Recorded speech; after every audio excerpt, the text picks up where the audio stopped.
everyone, and welcome to March's episode of Cooking with Celebrate. Now it's cold and we're dreaming of the beach, at least I am, because my summers were always spent at the Jersey Shore, and one of my favorite items to purchase on the boardwalk was fudge. So in this episode, we are going to be making our no-bake salted tahini cookie dough fudge. Come join me.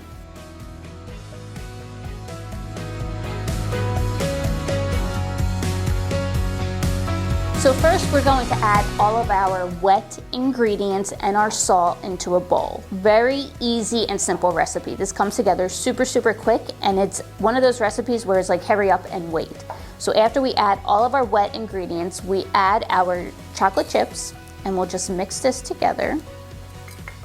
So after we mix everything together, you're going to take a loaf pan, line it with parchment paper. It will make it much easier to remove the fudge once it's finished freezing.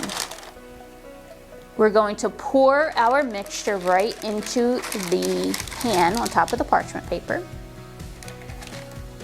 And then you'll just use your spatula and make sure that you spread the mixture out. Now it is going to look like a very thin layer. I promise you that's okay. Once we put this in the freezer, it does thicken up because that coconut oil solidifies. So I like to just make sure that the chocolate chips are spread pretty evenly throughout the mixture. You could even add a couple extra on top, or even some coconut flakes if you wanted to. And then you just take this and you pop it into the freezer for at least 30 minutes. It could be a couple hours, it could even be overnight.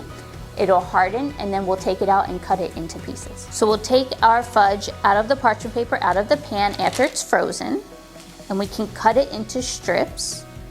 And then if you even wanted to cut it into more bite-sized pieces, you can very easily and simply do that. And there you have our no-bake salted tahini cookie dough fudge. So we may not be down the shore, but the coconut in this recipe will definitely make you feel like you're at the beach. I hope you enjoy. Join us next time for our next episode of Cooking with Celebrate.